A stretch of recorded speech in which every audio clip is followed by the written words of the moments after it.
Қайырлы күн, құрметті әріптестер. Здравствуйте, уважаемые участники сессии. Надеюсь, меня слышно и видно хорошо. Я Лаура Полуанова, координатор национального офиса Erasmus+ в Казахстане и проектный менеджер Назерке Медешева. Очень рады приветствовать вас на нашей очередной Zoom-сессии. Напомню, что наша сессия записывается, и запись сессии позже появится на нашем канале в YouTube. Материалы презентации, как обычно, мы разместим в нашу общую папку в Google Drive.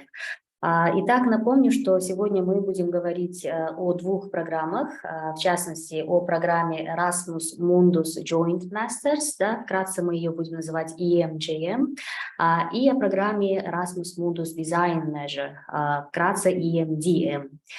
Сессия будет проходить на русском и английском языках, но вопросы можно задавать, как обычно, на всех трех языках. На английском у нас будут выступать студентка из КИМЭП, также представитель Европейского исполнительного агентства по вопросам образования и культуры. Во время данных выступлений вы можете воспользоваться синхронным переводом. Переводчиками у нас сегодня выступают студенты 4-го курса Казахского университета международных отношений и мировых языков имени Аблайхана, Елена и Виктория. Вкратце пройдусь по программе. Первыми у нас выступят представители университета КИМЭП. Они поделятся своим опытом реализации программы Erasmus Mundus Joint Masters. Далее у нас выступит представитель Европейского исполнительного агентства по вопросам образования и культуры Bart, Cosyns. И завершим мы эфир сессии вопросов и ответов. Итак, начнем. Первое слово я бы хотела предоставить представителю университета КИМЭП Reilly Утарбаевой, который является старшим лектором колледжа социальных наук университета КИМЭП. Напомню, что КИМЭП является единственным полным партнером программы Erasmus Mundus Joint Masters по Казахстану. И сейчас вы более подробно узнаете из первых уст от Reilly Утарбаевой, узнаете опыт КИМЭПа, да, по участию в программе. Reilly, спасибо большое за то, что согласились выступить у нас на сессии и поделиться своим опытом. С удовольствием передаю вам сейчас слово. Да, хорошо, спасибо, Лаура. Здравствуйте всех, благодарю за то, что присоединились к сессии, я надеюсь, вам будет полезно и интересно. Также хотела бы сказать, что да, это КИМЭП, наш факультет социальных наук, как бы главный партнер этой программы. Вот моя коллега Динара, если по ходу будут какие-то уточнения, может быть, она тоже будет присоединяться, Динара Нурманова. И также, конечно, если будут вопросы, мы все ответим. И наша студентка Teresa, которая, наверное, из первых уст, как иностранная студентка, тоже добавит, как бы расскажет о своем опыте. Так, ну я тогда, значит, шерю свою презентацию. Изначально она вообще-то была на английском языке, сейчас она пойдет на русском. Значит, опыт КИМЭП в участии в Erasmus Mundus Section 1 и программа International Masters от CRS. Хотелось бы сказать, что именно в КИМЭПе, да, мы уже много лет как бы знаем, потому что программа действует больше 10 лет, мы уже знаем, что именно кафедра международных отношений факультета социальных наук университета КИМЭП является главным партнером консорциума университетов, предлагающих совместную программу магистратуры Erasmus Mundus. Она называется официально по изучению стран Центральной и Восточной Европы, России и Евразии. Erasmus Mundus International Master in Central East European, Russian and Eurasian Studies. И, значит, вот именно если мы говорить о нашей программе, то это 3 партнерских университета. Ну, как бы сам консорциум, он, конечно, больше. Значит, университет Глазго, который изначально подавал Европейскую комиссию на реализацию этой программы и впоследствии получил грант. И партнеры – это университет Тарту, Эстония, и мы, университет КИМЭП и факультет социальных наук. Когда и как началась эта программа, значит, в 2012 году университет Глазго и КИМЭП подписали меморандум, соглашение о двойном дипломе. Позже оно было преобразовано в совместную магистерскую программу, предложенную консорциумом университетом партнеров. Почему это произошло? Благодаря признанному международному уровню профессорско-преподавательскому составу, участникам, исследователям, ну и также личным связям. Я чуть позже затрону вопрос о том, что в этом году КИМЭП первый раз за все эти годы сотрудничества встречал гостей консорциума, да, то есть координационная встреча проводилась именно в КИМЭПе.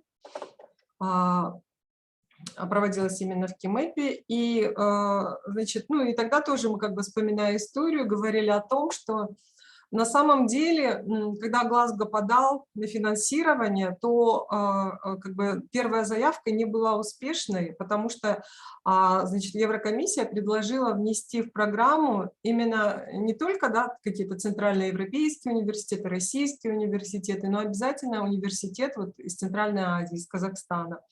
И когда они начали смотреть, кто больше подходит как партнеры, то поняли, что, ну, как бы выбор шел между двумя университетами, и один из них был КИМЭП, и в конце концов, то есть они сами посетили, посмотрели кампус, программу, встретились, да, с руководством, с преподавателями, после этого решили подавать с КИМЭПом, и затем уже программа стала успешной и получила финансирование. Ну, как бы... То, что позволяет успешно осуществлять эту программу, это гибкость принятия решений, это командная работа всегда, и постоянная готовность рассматривать новые методы обучения, новые курсы, предлагать новые курсы, взаимодействовать, ну, то есть быть очень гибкими, продвинутыми и так далее. Вот учебный план и структура мобильности программы. Значит, все кредиты, конечно, измеряются в ECTS. Программа состоит из 120 ECTS и, значит, включает за 2 года 3 мобильности в 3 разных университетах консорциума. Ну, как я выше говорила, что это в основном университеты, 3 университета главных, это Глазго, Тарту и КИМЭП. Значит, первый год – это первый семестр Тарту, и там зарабатывается 30 ECTS. Второй семестр в университете Глазго 30 ECTS, и второй год, третий семестр в КИМЭП или другом университете-партнере. И 4-й семестр, это когда работает студент над диссертацией, можно, значит, продолжать быть в КИМЭПе, а можно вернуться в один из этих университетов Глазго или Тарта. И, значит, и также, значит, можно к ассоциированным партнерам и собирать данные для диссертации, да, магистерской диссертации. И 30 ECTS занимает написание и защита диссертации магистерской. Значит, консорциум действует на основе меморандума соглашения о совместной программе магистратуры Erasmus Mundus, MCRS. Каждый партнер подписывает это соглашение, в котором очень конкретно и точно оговариваются все условия роли. Также перечисляются курсы, предлагаемые студентам университетами-партнерами. Заседания консорциума, как я уже говорила, они проводятся, значит, партнеры, которые присуждают степени, собираются дважды в год, и встречу организовывает координирующий университет. Каждый университет присылает своих представителей, и все основные решения, которые могут касаться учебного плана, утверждения нового набора студентов, количества стипендий, добавления, исключения партнеров, это все всегда решается во время этих координационных встреч, также отзывы студентов, да. И, значит, и также это возможность всегда во время встречи представить новому набору, потому что, ну, как бы между университетами тоже идет какая-то своего рода, ну, скажем, не конкуренция, но просто каждый заинтересован больше студентов, да, принять к себе.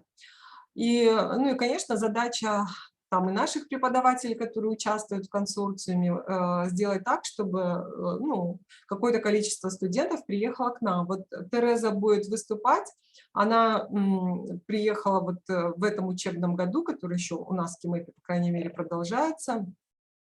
Она приехала в числе 12 студентов. До этого у нас был, значит, 10 студентов к нам приезжали. То есть, ну, достаточно большие наборы были в последние годы, да, то есть Ну, а до этого бывали там 2, 3, иногда 5, иногда 1, ну, каждый год по-разному. Но последние вот года 2-3 у нас был хороший набор студентов. Ну и вместе с тем, как бы прогнозировать нельзя, может быть, в силу каких-то вот геополитических, да, моментов сейчас, вопросов безопасности и так далее. Например, в этом году к нам, то есть в следующем учебном году к нам приедет только 1 студент. Консорциум будет учиться у нас. Ну и также, конечно, всегда преподаватели, Глазго, Тарту, потому что это всегда сотрудничество, и также идет обмен, мобильность внутри проекта, да, преподаватели в разных университетах преподают и могут выбирать, то есть это тоже помогает сделать выбор студентов, когда есть совместная исследовательская активность или другая проектная деятельность с этими преподавателями. Ну и вот, как я говорила, в мае текущего года первый раз в истории сотрудничества за эти более чем 10 лет заседание консорциума прошло в городе Алматы, потому что изначально в 2020 году должна была пройти такая встреча, но, естественно, она не состоялась, сами понимаете, по каким причинам. Ну вот некоторые фотки наших коллег и наших студентов. Дополнительные материалы. Каждый университет-партнер, присуждающий степень, отправляет в университет-координатора брошюру с полезной информацией об университете, ключевыми датами, контактами, предложениями курсов, ну, там, может, визовая информация и так далее. Ну, я так полагаю, что многие сейчас, аудитория наша, это тоже представители вузов, может быть, международных отделов, да, которые работают, ну, примерно представляют, да, какая информация включается. Также тут специфика такая другая еще, то, что каждый университет должен не только создать вообще видеокурсы и внести их в университет Тарту. Поэтому преподавателям нашего факультета пришлось очень хорошо потрудиться. Было записано много видеоуроков об истории и политике Центральной Азии, которые тоже студенты могут просматривать. Прием студентов. Ну, естественно, конечно, к нам приезжают студенты, это уже, тем более, что некоторые из них финансируются, значит, стипендии, поэтому это очень сильные студенты, тем более это уже не бакалавры, а магистры. Здесь в КИМЭП они допускаются, обучаются по программе магистр международных отношений, МАЯР, и, естественно, должны соответствовать всем требованиям для получения степени МАЯР. Ну, то есть какие-то курсы должны, то есть КИМЭП должен признать, которые ранее были взяты студентами в Тарту и Глазго. После поступления на программу МАЯР визовый международный отдел оказывает всемирную поддержку, помощь студентам. Ну, может быть, Тереза тоже об этом упомянет, как это было. И затем уже сотрудники факультета, именно наши, вот мы, там я, Динара, у нас еще есть коллеги, помогаем студентам на протяжении всего обучения в КИМЭП по многим академическим, ну, иногда, может быть, даже не академическим вопросам. Ну, вызовы для КИМЭП и советы по учебному процессу. Значит, когда студенты приезжают в КИМЭП, тем более этой программы, их интересуют специализированные языковые курсы, потому что они прошли общие фундаментальные курсы в Глазго и Тарту. Таким образом, необходимо предлагать более специализированные курсы в своем расписании, когда вы ожидаете приезда студентов совместных магистерских программ, может, или для начала просто магистров иностранных студентов, да, которые специально приезжают изучать наш регион или соседние регионы. Мы стараемся планировать курсы МАЯР таким образом, чтобы студенты могли выбрать курсы во время регистрации. Ну и также, ну, такой совет, это на будущее, если вы, не упоминаете курсы какие-то, да, которые в своих брошюрах и материалах, если вы на 100% не уверены, что сможете их предложить, да, только вот такие, которые уже курсы, которые вы точно можете предложить, может, они у вас какую-то уже апробацию прошли. Затем, значит, тоже совместное руководство дипломной работы и выпуск, то есть это тоже, что как бы вот студенты проходят именно у нас, да, здесь. Студенты работают над своей диссертацией, и совместное руководство осуществляется преподавателями как КИМЭП, так и, может быть, Глазго Тарту. И, значит, наш академический координатор начинает процесс перевода курсов, пройденных в Глазго и Тарту, на получение степени в КИМЭП. Защита диссертации проводится, ну, конечно же, ну, здесь в КИМЭПе офлайн для тех студентов, которые находятся здесь, но с онлайн участием экспертной комиссии из Тарту и Глазго. После успешного выполнения требований степени МАЯР и требований консорциума студент получает диплом и CRS и диплом магистра международных отношений университета КИМЭП. Значит, ну, кроме этого, партнеры консорциума могут вести другие совместные мероприятия, ну, по согласованию. То есть, конечно, если консорциум, допустим, ну, там начиналось все там сотрудничество с университетом Глазго, затем мы также стали с ними партнерами по программе Erasmus+, International Credit Mobility, то есть это была очень хорошая возможность для наших студентов и преподавателей, и сотрудников, да, то есть поехать в университет Глазго и принять тоже и студентов, и преподавателей, и сотрудников университета Глазго у нас. Вот. Ну, касательно, значит, новые члены консорциума, они могут быть добавлены, если есть потребность в программе, старые партнеры могут быть исключены или изменены статус на ассоциированного партнера, если есть запрос или жалобы на один из университетов партнеров. Ну и естественно, это очень активная, как бы, вот эта тенденция развивается именно сейчас, потому что, ну, в связи с известными событиями российские университеты, которые изначально были в консорциуме, как одни из главных партнеров, которые принимали, с прошлого года в связи с военными действиями в Украине, которые проводятся Россией, значит, российские университеты были исключены из консорциума. Ну и также университет Сараева, да, с Балкан, был вот, ну, уже в эти годы добавлен в качестве полноправного партнера по присуждению ученых степеней. Значит, когда студенты приезжают к нам, один из как бы главных компонентов их программы – это практика, ну, производственная, профессиональная практика, которую мы так называем. И они следуют здесь именно не только, значит, процедурам консорциума, процедурам программы, да, Erasmus Mundus, но также и как бы требования казахстанского законодательства и ГОСО, и требования Министерства образования.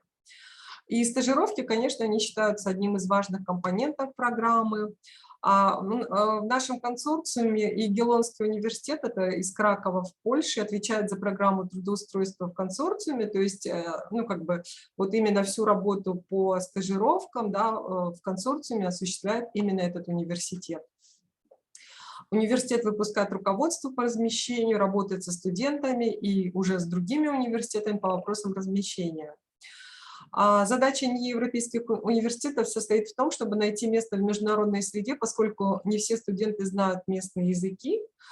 Вот. Ну и, конечно, это нам немножечко бывает сложновато, да, то есть это вот трудность, с которой нам приходится сталкиваться, нам всегда нужно, хотя студенты на каких-то уровнях знают иностранные языки, но найти как бы соответствующие организации, где в основном будет там общение и делопроизводство, ну, больше на английском языке. Ну, хотя бывают студенты, которые прекрасно знают местные языки, ну, русские в основном. Вот. Ну, вот наши основные партнеры по практикам. У нас в КИМЭПе есть Центр изучения Китая и Центральной Азии, и многие студенты как бы тоже заинтересованы как бы в этой проблематике. Поэтому тоже мы размещаем, как у нас в исследовательском центре. Также вот некоторые, ну, перечислены международные организации, да, это РЭД Центральной Азии. Очень хорошо мы работали ранее с кластерным бюро ЮНЕСКО в Алматы, но сейчас там немножечко меняются процедуры, то есть они уже даже набор стажеров осуществляют централизованно, да, через свою собственную платформу, но ранее как бы они очень хорошо принимали наших студентов. Интерньюз Казахстан, Американская торговая палата, наш Алматинский партнерский университет Алмаю, который тоже может принимать наших студентов. Ну и тут, наверное, какие-то более такие общие вопросы, на что направлена программа. Ну, естественно, это когда это студенты иностранные приезжают, в основном это, конечно, знакомство вот именно с регионом, с профессиональной средой. Они должны получить именно такой опыт в этой стране, да, то есть взаимодействовать с людьми. Также, конечно, получать какие-то данные, необходимые для написания магистерской диссертации и развитие, больше узнавания местной среды, поэтому и развитие коммуникативных, межличностных навыков. Ну и, может быть, то есть улучшение своих навыков на местных языках, и то есть понимание рынка вообще труда и профессиональной активности студентов здесь, в Казахстане. Здесь контакты, ну, значит, моя презентация, как Лаура уже говорила, она будет размещена. Вот, на этом я заканчиваю, поэтому если будут какие-то более специфические вопросы, то мы можем сразу обсудить. И вот сейчас я видела Тереза среди нас. Я думаю, Тереза расскажет именно, ну, свою точку зрения от лица студентки этой программы, которая приехала в Казахстан, да, учиться, выбрала КИМЭП. Спасибо за внимание. Спасибо большое, Жамиля. Мы к вам еще вернемся тогда после Тересы. Тереса? Да? Вы здесь, да, уже? Да. It's nice to meet you. So we are looking forward to your speech now. If you can share your experience in the EMJM program, that would be great. Назирке, можешь, пожалуйста, озвучить инструкцию для аудитории по использованию функции перевода синхронного? Teresa, you'll be speaking in English, right? Yes, Okay. or I also prepared in Russian. Up to you, whatever it's comfortable for you. I will speak English just in case to make sure that I don't make any mistakes in Russian. We actually have synchronous interpretation, so don't worry about that. Okay, great. So just a minute, Teresa, just a minute. I'd like to inform the speakers, the participants about the function of translation, how to switch on to the language channel, okay? Okay. Уважаемые участники, для того, чтобы перейти на языковой канал русского языка, где вы будете слышать синхронный перевод, вам необходимо пройти на панели инструментов программы Zoom. Есть кнопка «Перевод», и там вам надо будет выбрать языковой канал «Русский». Вот с того момента, как вы будете на том канале, вы будете слышать синхронный перевод на русский язык. Вскоре для того, чтобы вернуться на общую сессию, вам надо будет также нажать на эту кнопку и выбрать общую сессию. Сейчас я также отправлю в чат инструкцию для того, чтобы вы могли следовать той инструкции. Я все. Teresa? Okay, I can wait a second for everyone to make sure it's all set up. But just about myself before I start, my name is Teresa Reilly. I'm from the United States of America and also the Republic of Ireland. I did my undergraduate at a university in Ireland named Trinity College Dublin. And a bit over 2 years ago, I applied to this program, the Erasmus Mundus program in series. And I'm currently in my second year and in KIMEP, as Jamila has discussed. And I'll be speaking today just a little bit about the program, although I think Jamila did a great job of covering the structure of it, the internship elements, the dissertation, and where we are when it is, for example, the first year being in Tartu and Glasgow. And then I'm going to talk about how these universities are different from each other, just from a more personal basis as a student. And then I will give some advice for Kazakh universities from the perspective of an international student who's gone through this program. Okay, is everyone's translator working? Okay. Yes, it's working. Okay, хорошо. All right, so to start with, the first semester, as Jamila mentioned, is at the University of Tartu in Estonia. which is about 2.5 hours away from the capital of Tallinn by bus. So it can feel a little isolated, but it was a great experience because it's a very small city. There's less than 100,000 people there. So you have the opportunity to meet professors very easily, other students in your program, other university students who are studying other subject areas at the University of Tartu. So it's a really great place to begin the program and gain some confidence in the field. It's Tartu as a university. All of these universities are in the Bologna standard agreements, but they each have their own way of implementing these standards. And some comes down to culture, just a preferred way of doing things.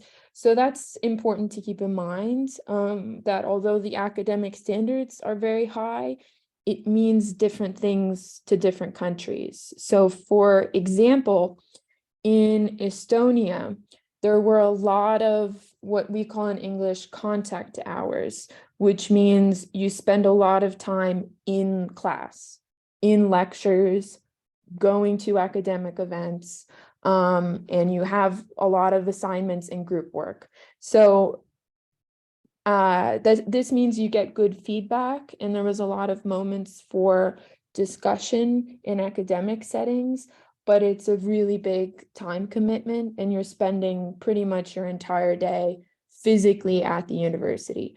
In the second semester, we went to Glasgow, which was a much bigger city. I think it's the third or second biggest city in the United Kingdom, and it's quite physically big. And the university is in one part of the city. So a lot of people lived there. There was a lot more to do in the city, but you found yourself,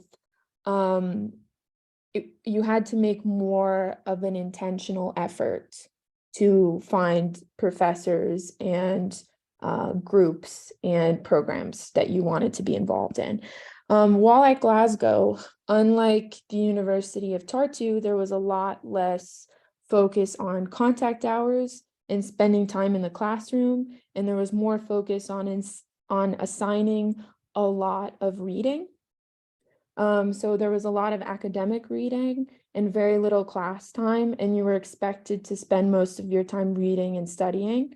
And then you got fewer assignments, so you didn't have as many assignments, but they were of a very, very high quality and standard because you had so much time to work on them. So it was more of an environment for people who work well independently. And then at KIMEP, I would say it's the focus of, also at University of Tartu, the focus was more on politics of this region and international relations. And at Glasgow, it was more multidisciplinary, so lots of different subjects, and they all overlapped. And then at KIMEP, it's much more of a professionalized environment. So it's more for preparing students for the workforce. And I think this was really well complemented by the internship aspect, because you were getting very practical experience along with the greater focus in the class. And in general, obviously, all these universities discuss as many facets of the region as you want.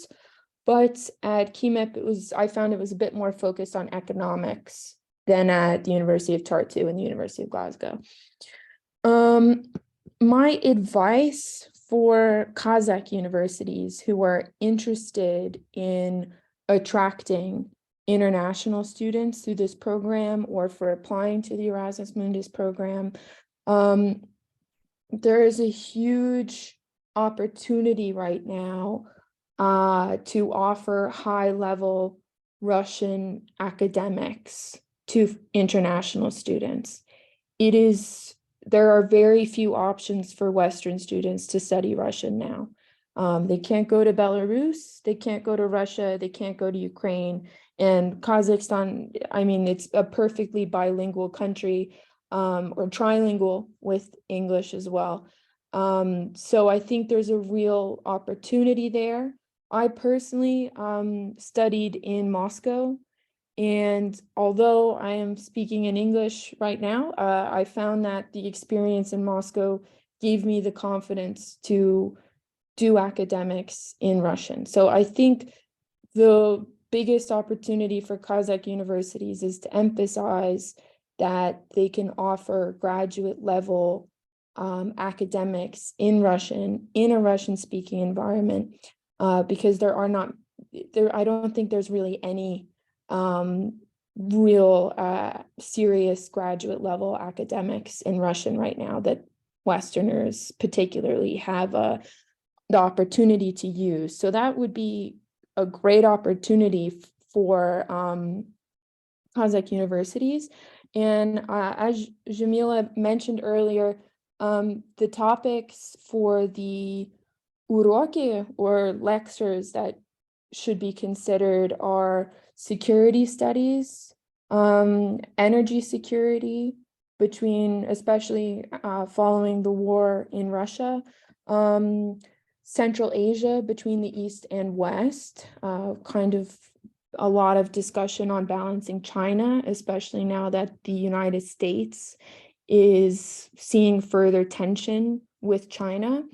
The history of Kazakhstan, this is a great opportunity for Kazakhstani people to inform international students about the rich and long and varied history of the Kazakh people and how the country has changed over time.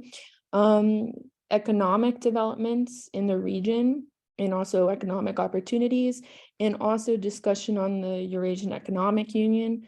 In particular, I think this is a really fascinating topic, and there are a lot of very qualified people in Kazakhstan to give greater insight to international students who aren't as familiar with these topics. One great thing for courses is I would recommend inviting guest speakers, locals, journalists, academics. So maybe one professor is controlling or designing a lecture series, and they can invite their colleagues from a different university or within the university to discuss more specific topics. People who work in the NGO fields in Almaty or in Kazakhstan. This is a really great opportunity for Kazakhstani citizens and for international students to build a network of people who are interested in future collaboration and international relations and work that's international. You have the opportunity to meet people who potentially will be professionals in this field in the future.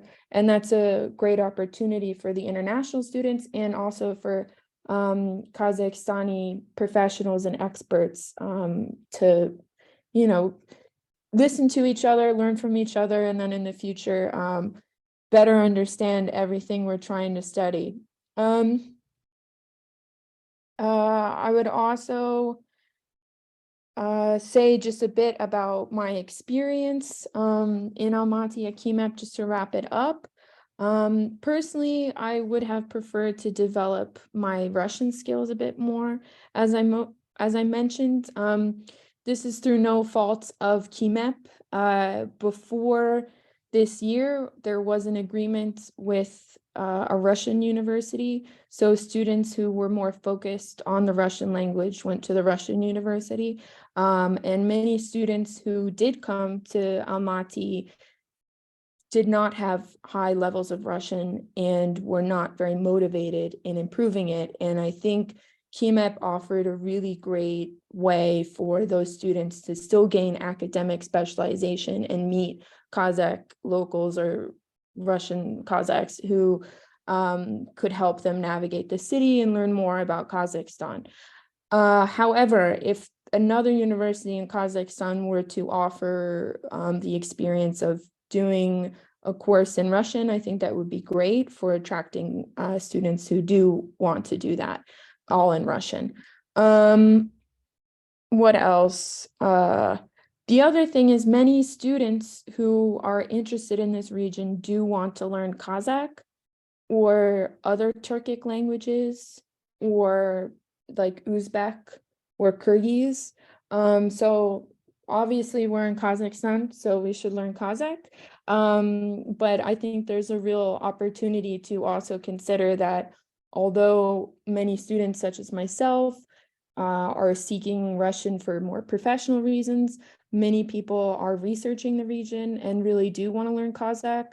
So if there were regular beginner classes or just an established network to help international students take low-level classes. I think there were about 5 people in my program who were very interested in it and just couldn't because of time, but just for future consideration.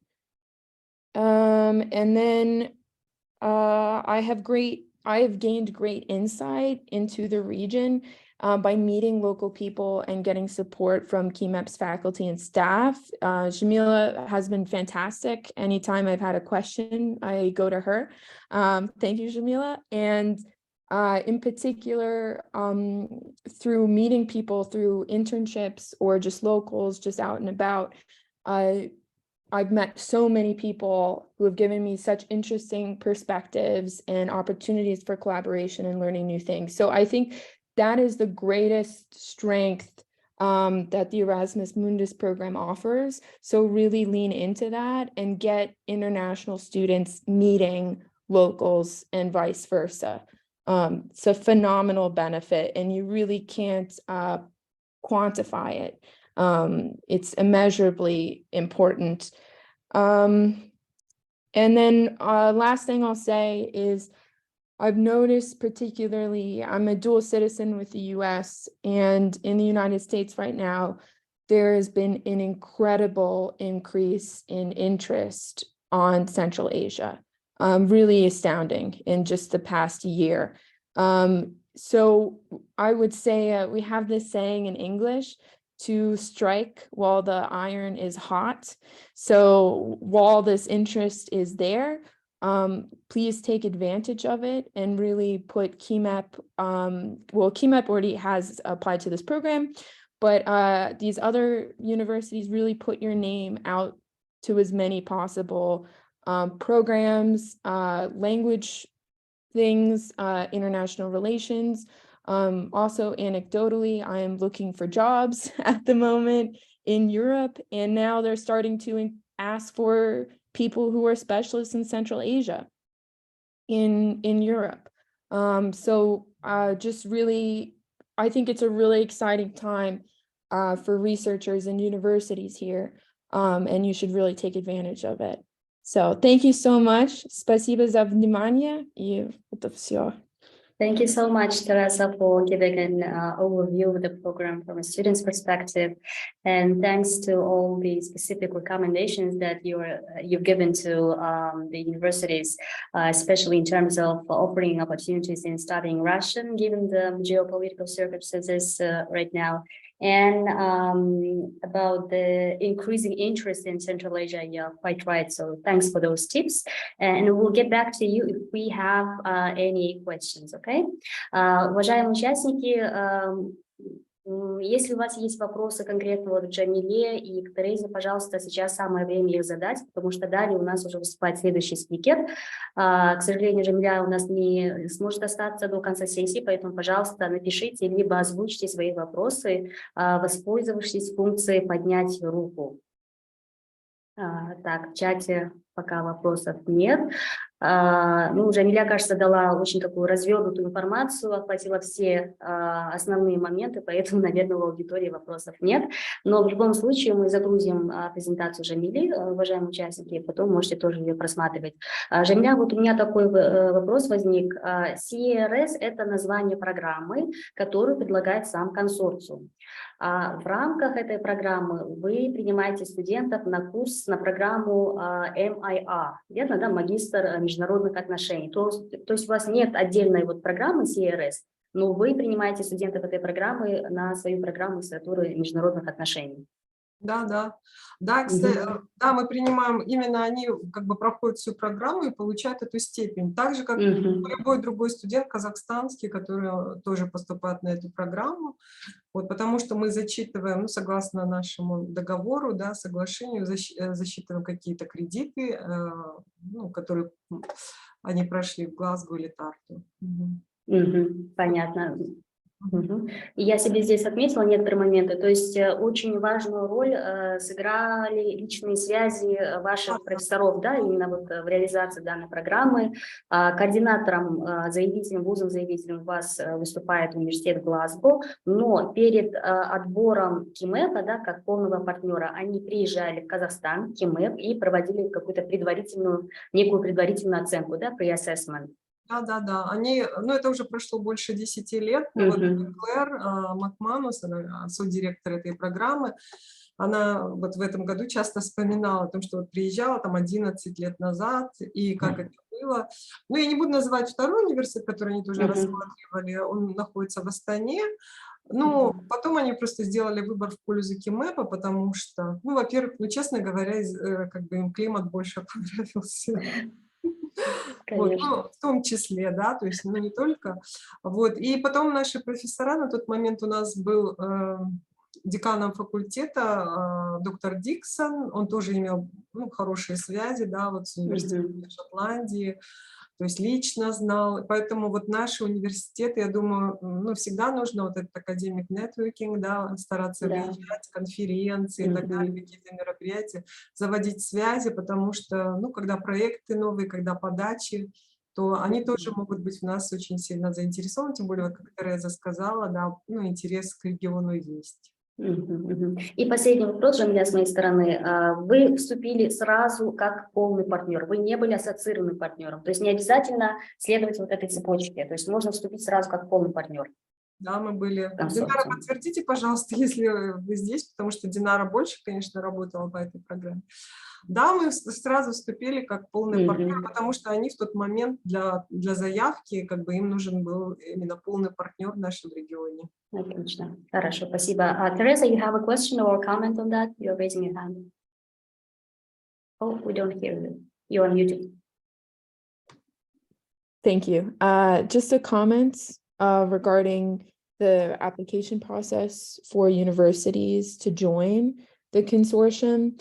I do know my friend was the first person to study at Sarajevo in Bosnia this past year, and the University of Sarajevo contacted the consortium.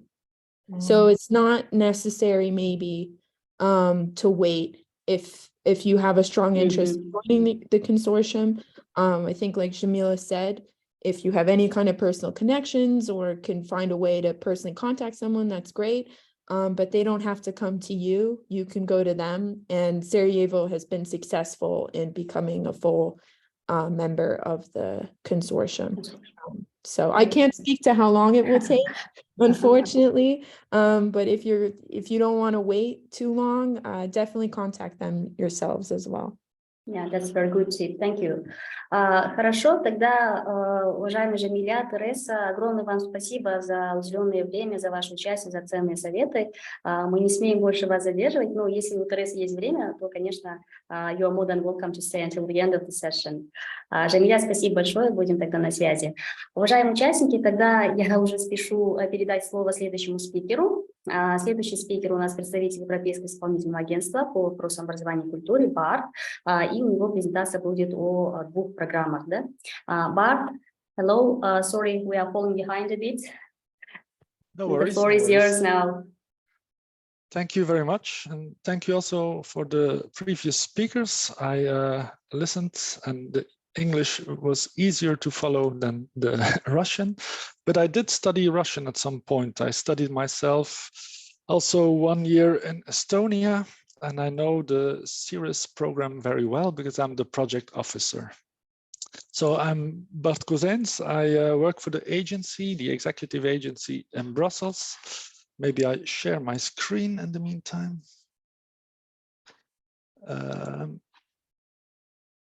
Voilà. Can you see it? Yes, we can see your presentation. Okay. So voilà, since 2016, and I'm here to inform you a bit on the technical requirements of applying for Erasmus Mundus, which is now composed of two actions, the Erasmus Mundus Joint Masters and the Erasmus Mundus Design Measures. It says new program. Why? Because, okay, we always have a 6-year period of programming and it's quite new, but of course there's already 2 selected rounds of EMDM, EMJMs. But let me just say that the program exists since 2004 and it has undergone some changes in the meantime. So one important change since the last generation, since the previous generation under which, for example, CERES was funded, is that they shifted politically the focus from learning mobility for individuals, a scholarship exchange program, rather to this cooperation aspect. So this is to be kept in mind if you will apply, that the cooperation modalities and the rationale behind your consortium and the way you will work together is really important. It's not only about the scholarships. Of course, the scholarships are still there and remain an important part of the program. As I said, there are 2 actions now. First, I will go into the EMGM, which are the long 7-year big money projects for which there's a lot of requirements. There's also the EMDM, which is a kind of preparatory action. If you're not quite ready for an EMGM, because this comes with a lot of requirements, we would recommend to apply for EMDM first, but there's no requirement to first go for EMDM. If you already want to apply and you're ready, by all means, but this is just to be kept in mind. So this Erasmus Mundus Joint Master programs, what is it? It's already very well explained by the previous speakers, but what is important, they're high level, master level, integrated transnational study programs. They're open to all disciplines proposed by you, by the academics, bottom up. And they're delivered by a consortium composed of at least 3 higher education institutions from 3 different countries. At least 2 of these countries should be from the program countries, which are the EU member states, plus North Macedonia, Serbia, Turkey, and Iceland, and Liechtenstein, I think. But nothing prevents other institutions from all over the world to join, currently except Russia and Belarus. But Kazakh institutions are can be one of the 3 partners in a consortium. They also can be coordinator, by the way. And they should offer high-level scholarships to excellent students worldwide. So the requirement when you apply already is to have a fully ready consortium based on the standards of quality assurance of joint programs, which refer to, for example, student selection, thesis, credit recognition, and so on. But this must be ready. If you're still under development or under discussion, it's not a good idea to already submit a proposal, because we expect by the time of your application that it's fully clear what students will study, how the study plan will look like, which courses will be offered, and so on. As I said, at least 3. There can be also more partners. We have programs that have 10 partners, for example. And students do not necessarily visit all of the partners, but they choose a track, and maybe in the last semester or year, they can choose between one partner or another. And it is compulsory to attract students from all over the world, to open your program up through a competitive selection process, to attract these excellent students and offer scholarships to the very best. At the level of the student, each student must have a mobility period of at least two different countries of 30 ECTS each, which corresponds more or less to 6 months. And they must be in countries different from their own country of residence. It doesn't mean that they cannot study in their own country. No, if they study in their own country, for example, a Kazakh student in Kazakhstan, he would, on top of his studies in Kazakhstan, then require 2 mobility periods in 2 different countries. And very important, if you are willing to become a full partner, you must take part in the degree awarding mechanisms. This means you have to have valid accreditation, and you must be able to deliver a degree to all students who will visit your institution. What is the setup? So as I said, it's quite long. It's 74 months by default, for which you receive up to 5 million euro with your consortium. More or less half of it goes to the scholarships. The other half, more or less, goes to the operational costs of the consortium members. So you have a commitment at application stage to enroll a number of students. Some of them scholarships holders, but also non-scholarship holders. And your grant will be paid through unit costs based on the number of enrolled students, with a certain maximum, of course. So, for example, you will have 60 scholarship holders, for which you will get the money to pay the scholarships, and in addition 750 euro per month per enrolled student. This is more or less it. You must organize within these 74 months then at least 4 different editions, generations of students that start and end within the project period. If your program is a 2-year master, this means, for example, that you could start either directly or in the 1 year after selection. In September of the next year, you can already make costs and do selection and so on, but then would be your first edition. And to select students, the criterion is excellence. So we require you to select the best students, but there is also the geographical balance requirement. So no more than 10% of your scholarship funding should go to students from the same nationality. This means that if you have 60 scholarships, no more than 6 Kazakh or Russians or Belgians should get a scholarship. As an organization, so Kazakh, I will not go through all that. It's quite long. You can read this very detailed in the program guide. What does it mean? It means that for Kazakhstan higher education institutions, they can be coordinator, full partner, associated partner. All of that is allowed. For Kazakhstan, the program country students, the European member states and so on, the higher education institutions there must have an HEIs. This is a kind of Erasmus charter.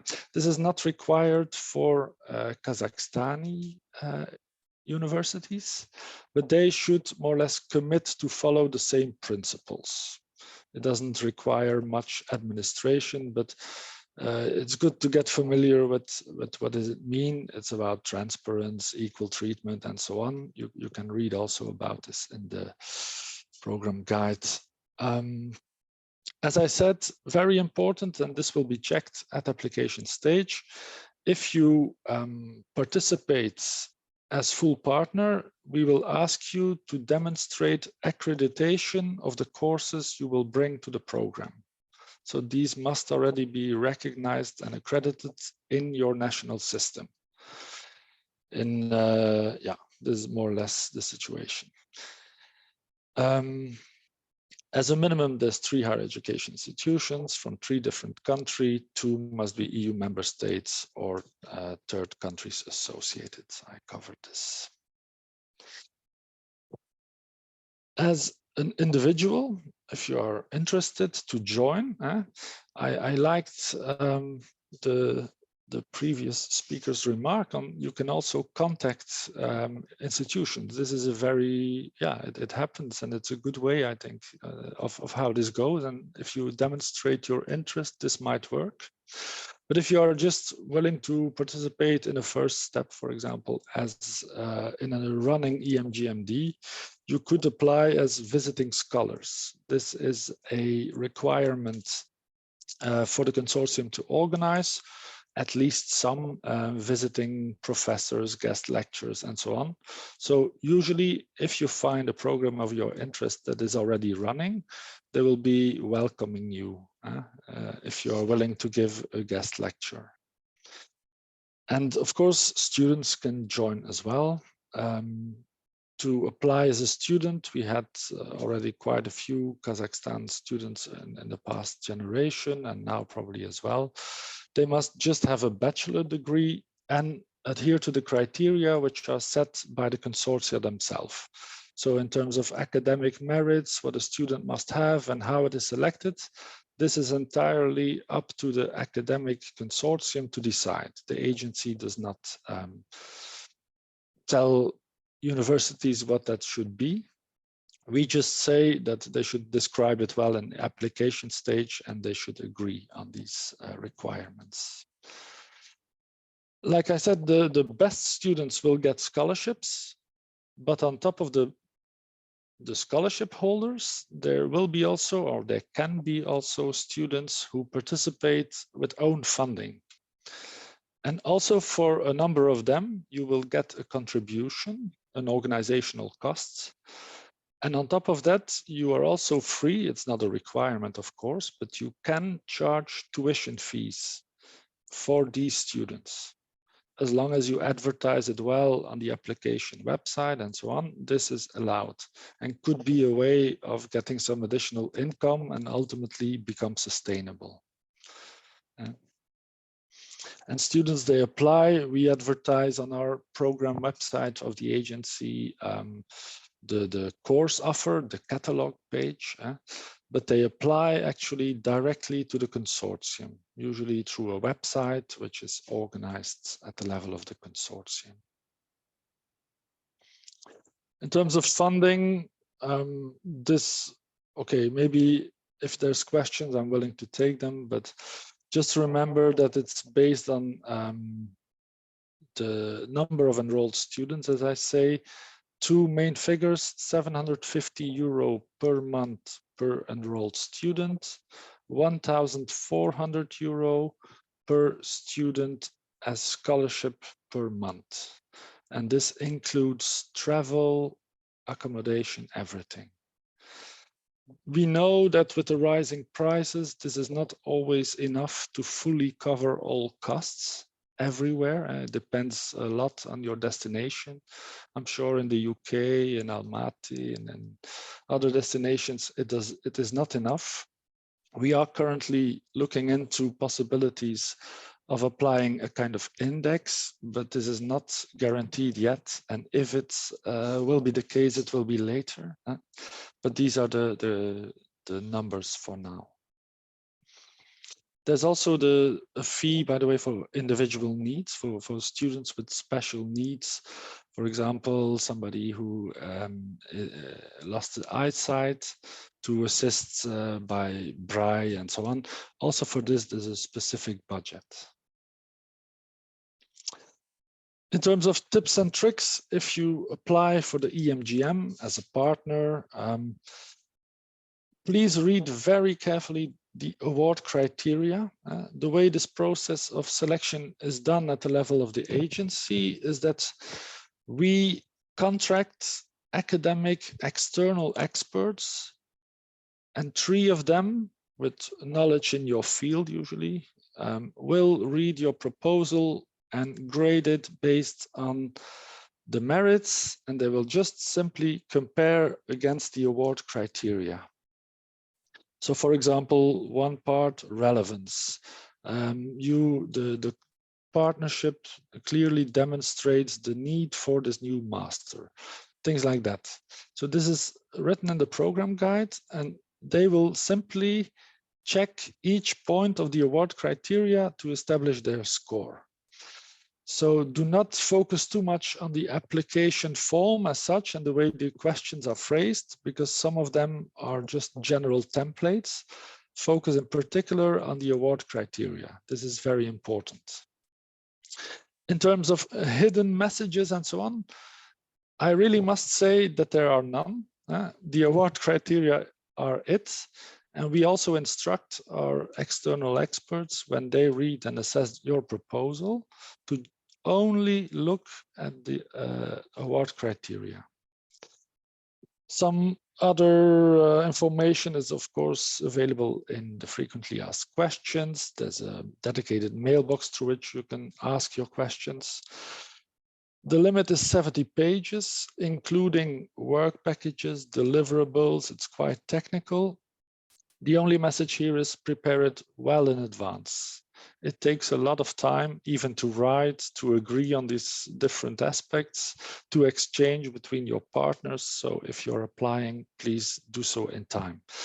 Annually, there's a selection deadline mid-February.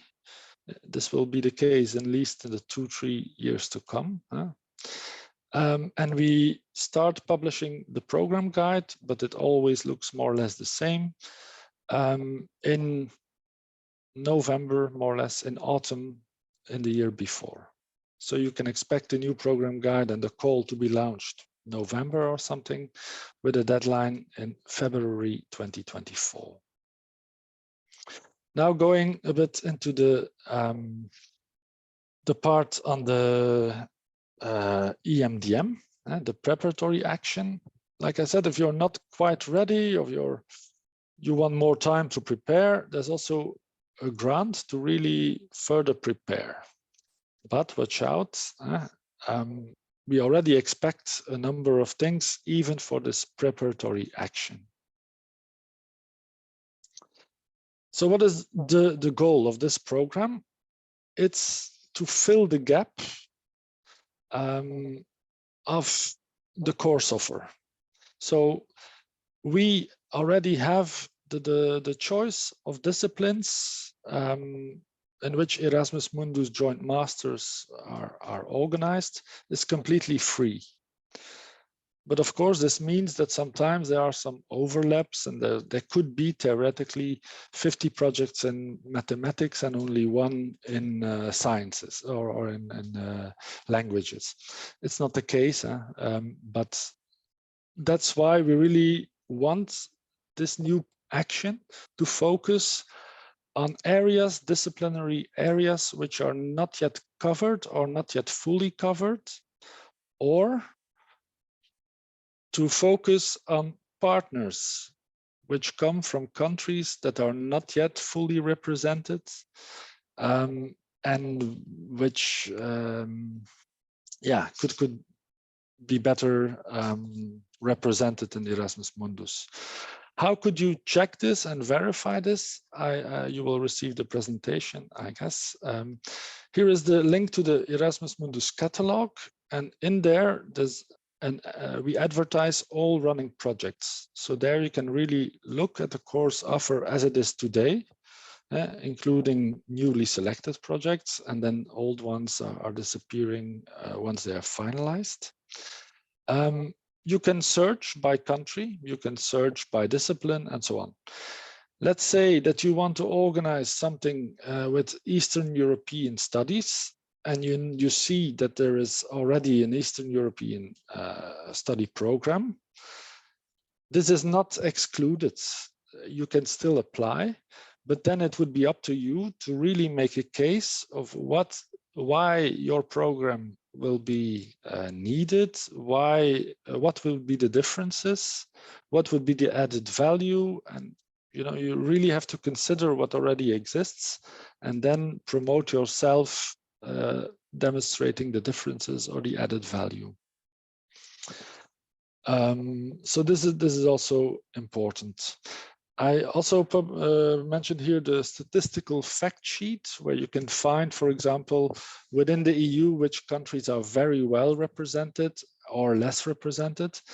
But even it doesn't mean that, for example, we know that Spain, France, Italy, Belgium, these countries typically are well represented already in the program. It does not mean that you cannot work with any of the partners. It is then again up to you to make a case, to make the best choice for partners based on the academic disciplines. But at least there should be some novelty. So nothing is excluded, but of course you need to make a case that you address one of the points: a new course offer, new partnerships, underrepresented countries, or a combination. This is an important aspect for you to demonstrate. For example, if you Google in the catalog or some time ago, for art, there are 2. For environment, there were 46. In the meantime, I think it has even increased. IT, engineering, 57, and so on. Like I said, it's just indicative, and we know that even these disciplines, there are many, many sub-disciplines, so it doesn't prevent you from applying if you want to apply in information science and engineering, not at all. But just take into account that there are already some running EMJMs, and that you would need to see them, compare them, and try to establish that you will bring something in addition. The setup of an EMDM is, of course, smaller. Formally speaking, there's only one partner in this program. What does it mean? It's a mono-beneficiary contract, a contract with only one partner. And he signs on behalf of his future consortium. In the application, you will already mention the partners or the future partners you will work with, and you will establish contacts with and develop the EMJM proposal with, probably. But formally speaking, they are not part of the grant. I will come back to the finances later. What does it mean? The fixed duration is 15 months only. So by default, there's 15 months of project starting from the date of signature or the month after for 15 years. And the financing you get is 55,000 euro. It's a lump sum, which means that we will not check your actual costs. You do not need to declare towards us statements of travels, of subsistence costs, of heating, electricity. No. In the program guide, we say what you can do with this money, what you can pay for. And this is indeed staff costs, travel costs, meetings, and so on. So the regular things are there. Even costs, for example, for an accreditation commission to come. This is also something that can be covered by these costs. But towards EACEA, you will need to report on your achievements, on what you promised. Did you deliver this? If you said you were going to organize 3 conferences with your partner to discuss about the mobility path, or to establish your syllabi, for example, in your courses, then we want to know, did these events take place? So it's not likely that there would be an audit on this kind of amount, but should there be an audit, you would need to keep proof that the event happened. But we will never ask, not from the agency, please submit your salary slips and please submit your invoices or your travel tickets and so on. This is not the case. It doesn't mean that inside Kazakhstan, of course, you are bound by your own national university rules, and this goes without saying, but we will not check them ourselves. What are now the expected outcomes at the end of an EMDM? So we expect by the time the 15 months are over that you have a joint program designed. You know what it will look like. You know the courses to be taught. You know the procedures of, for example, students who will apply, who will be allowed, what are the entrance criteria, and so on. You have joint administrative financial management. You will set up an international joint masters, so there is also a financial aspect to be considered. The services for the students, they are discussed. Okay, if students arrive in Almaty, how will they get housing? How will they get assistance in getting housing? What's the visa requirement for people to go to Kazakhstan? How will people know this? Will you put something on your website or not? I mean, we want to be sure that also these aspects are covered. So you should at least discuss them at the level of your consortium. You should already start discussing your promotion towards future students and dissemination plan. And you should have a draft version, which means not yet signed, but more or less agreed, of the partnership agreement, so the contract, internal contract within your consortium, and the student agreement, which should be a summary of basically what is expected of a student, what in case the scholarship, the studies are interrupted, what in case he drops out, what if he doesn't reach the minimum examination level, and so on. And then also it should cover the degree policy, which are the degrees you will give under which conditions. Will you award a joint degree, yes or no? This is not a requirement as such, but we want you to already reflect this and agree on this.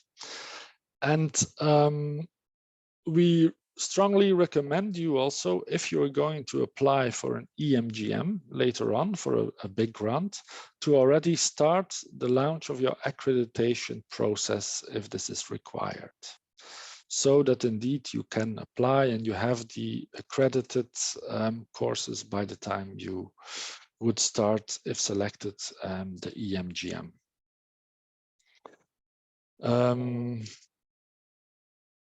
So very shortly, because the time is running,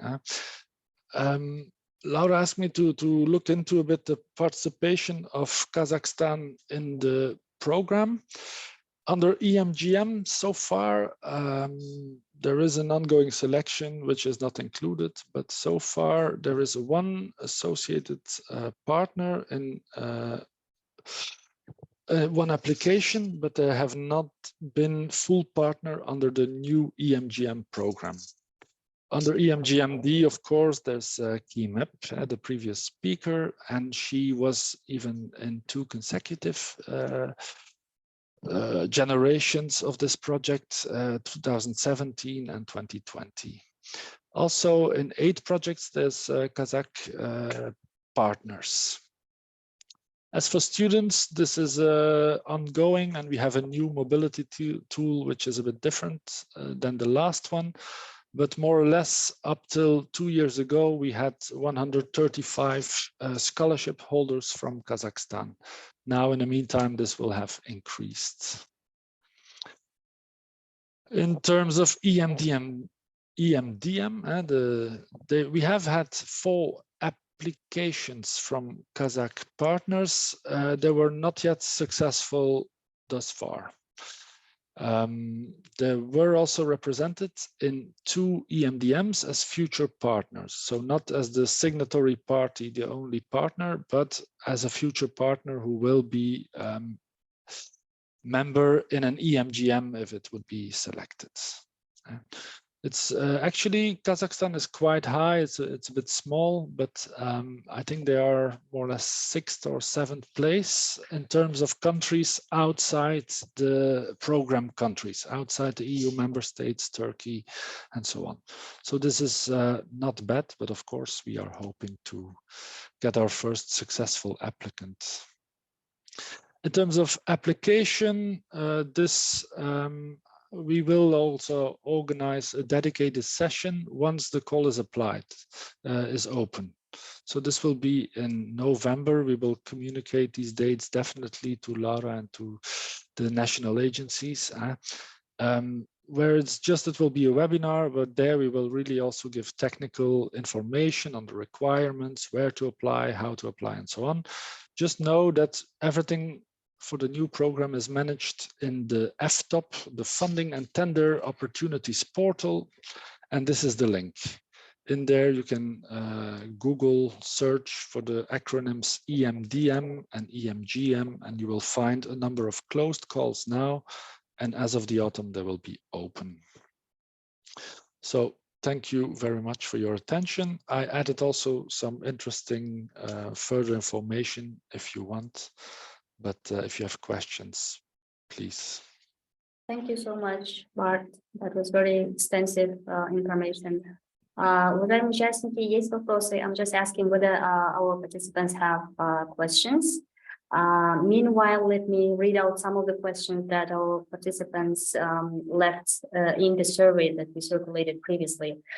So in the EMJM, it was stated that the start of the first edition should be no later than the academic year following the year of project selection, which means, for instance, if an university applies in 2024, right, February, next February, and then gets a notification in, say, July 24, and then it needs to start the program, to start running the program actually in September 24. So they don't have much time for student recruitment, right? Or no, at earliest in the year at the latest in the year after selection, means in fact that they could also start if they're selected and get the notification in July 2024. They could start their first edition in September 2025.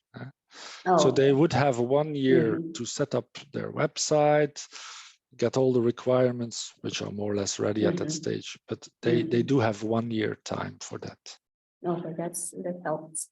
Another question about the unit cost. So you mentioned this term. Can you please clarify what the unit cost means? Unit costs, it's just one of the financial means. What does it mean? You will declare, you will receive money based on pre-financing as you announced in your application. Then at the intermediate and end of your project, you will declare, for example, a number of enrolled students through a mobility tool. These students will be considered the units. What is a unit? It's a student month. 1 month, 1 student means 1,400 euro scholarships, if it's a scholarship holder, 750 euro for the institutions. Based on everything, all student mobility months that you have declared, you will receive funding. To us, these are units. And what does it mean? We will not look what the students did with the 1,400 euro. What we could verify is whether all the units you declared, for example, our students in our case, are indeed enrolled. You have records of them. You can prove that if you declared that they graduated, you can, if an auditor requests, and should you be audited, be asked to also provide proof of the payment of these 1,400 euro scholarships. But in your final report towards EACEA, this will not be asked. This will only be asked if you're audited. So the agency will pay out based on the units you declare, and your units could be checked in case of an audit. And then they will not check the actual costs, but for example, they will not ask, what did you do with the 750 euro? They will say, you declared this student on the basis of which you got 750 euro. So please provide proof that the student was studying, did study at your institution, did this mobility, took part in the classes, and so on. This is a bit the system. Okay, thank you. But also under this EMJM program, you can provide, for example, as a proof that a certain event happened, you could keep travel costs and demonstrate as a proof. But we will not require you to keep all boarding passes and so on. So it's also a bit a shift. Yeah. All right. Okay, and I know that there are several Kazakhstan universities who are planning to apply for the EMDM.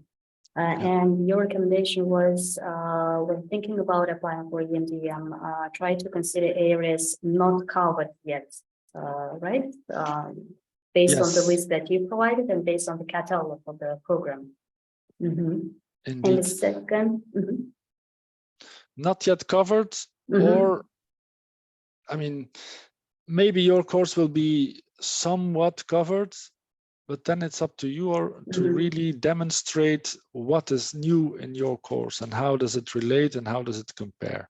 So convince the experts that it will bring an added value and that you are the best suited group of universities to bring this new topic. This is the assignment. Okay, and the second recommendation was to focus on partners from countries that are underrepresented for now. This is like quite indicative, but still to focus on, pay more attention to countries that are not represented yet in the program catalog.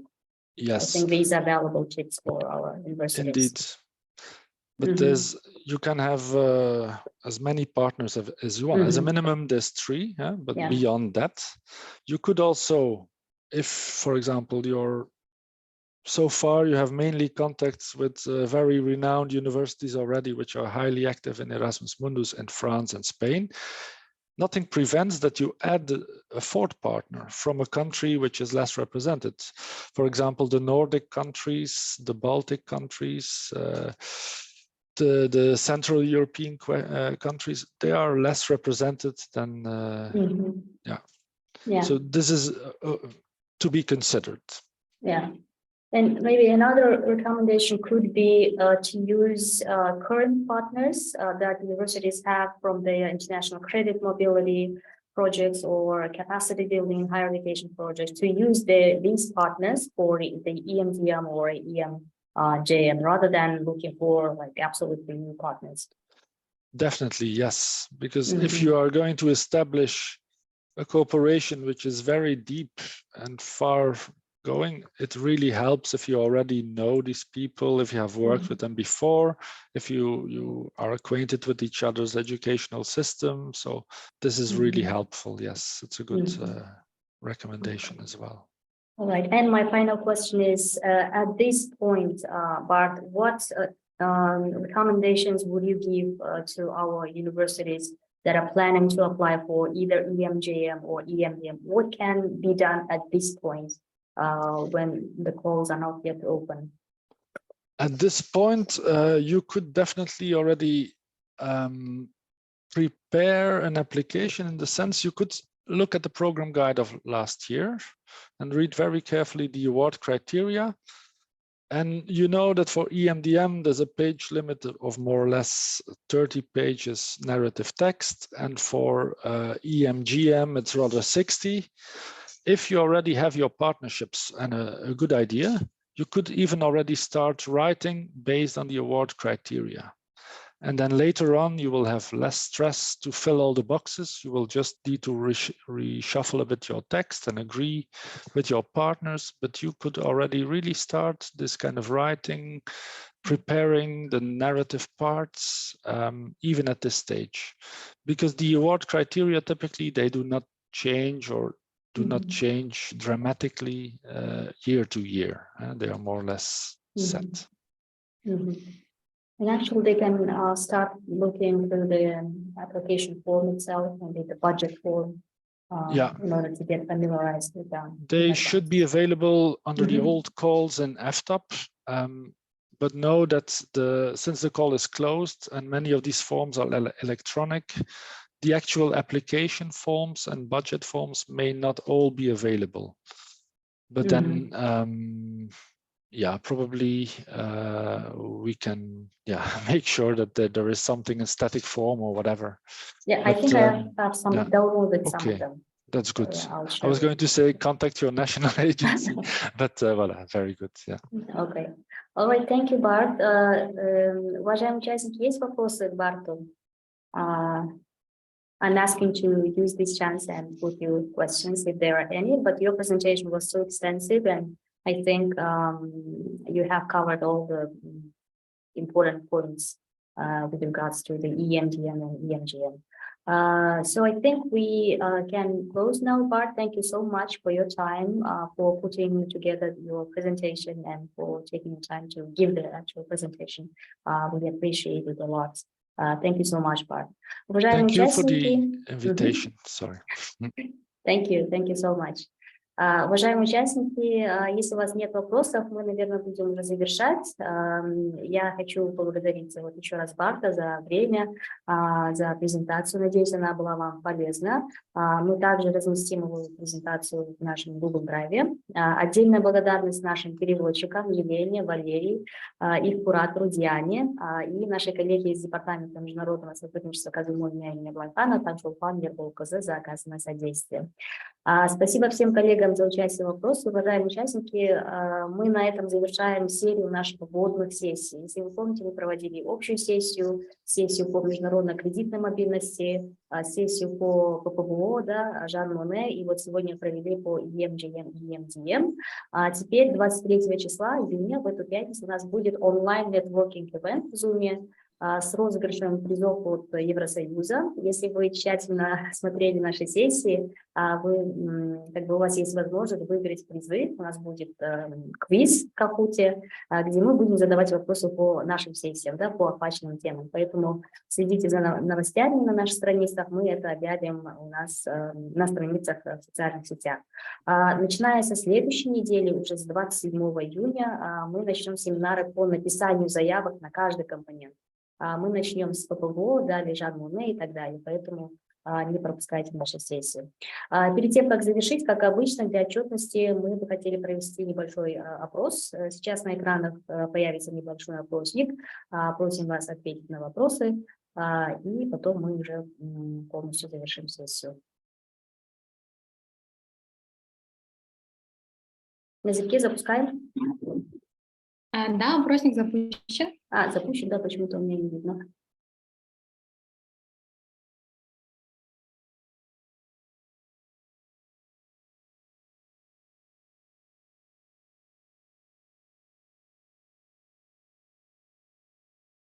Уважаемые участники, вы видите, да, опросник? Да, все, мы уже ответили. Спасибо. Хорошо. Так, ну все, тогда если опрос завершили... Это, извините, а есть ли опросник на русском или английском, а то я казахский вообще не понимаю. Так, на языке у нас на... Вопросы у нас на казахском и на русском. То есть после казахского идет вопрос на русском языке. Ну, я их не смог найти в любом случае. Здесь у меня... Алдан, они вот идут имейл тараталымы арқылы, потом через имейл... Слэш, да? Через слэш, через дробь там идет. Да, все. Увидел. Хорошо, спасибо, Алдан. На языке все завершилось, да? Пока 58% ответили. Ссылка на следующее обучение где будет? Еще раз, извините, не расслышала вас. Извините, вы озвучили, по написанию проекта будет обучение. Семинар. Эту ссылку мы где получим, откуда? Ну, как обычно, по рассылке получите, потом мы разместим в социальных сетях. Вы же от нас получаете рассылку? Нет, мы не получаем. А на сегодняшнюю сессию как вы получили? Вам, наверное, переслали, да, сотрудники международного отдела? Чтобы не пропустить, мы как должны это получать? Вам должны... Да, вы подпишитесь на наши страницы в социальных сетях. Назирке сегодня скидывала сюда наши ссылки на страницы. Ага. Надо будет подписаться либо в Инстаграм, либо в Фейсбук, и там будете получать всю информацию. Ну, как вариант, тоже можете указать Назирке отправить личным письмом свою электронную почту, и мы вас включим в нашу рассылку. Угу. Спасибо. Угу. Так, все, завершили опрос, да, Назирке? Просто я завершаю. ничего не вижу. Ага. Ну, все тогда. Ага. Коллеги, огромное вам спасибо за участие, за обратную связь. Если у вас есть общие комментарии к нашему офису, после того, как завершится сессия, как обычно, у вас автоматически откроется страница, где вы можете оставить свои комментарии. Мы на этом завершаем нашу сессию. Огромное спасибо вам всем, Жаниле еще раз. Так, кто у нас еще? Переводчикам нашим, Назирке, спасибо огромное за техническую помощь. До новых встреч, всем до свидания, всем хорошего дня. До свидания, спасибо. До свидания. Назирке Гульнур Душанова отправила в электронную почту, надо будет включить в рассылку. Ага, хорошо. До свидания всем.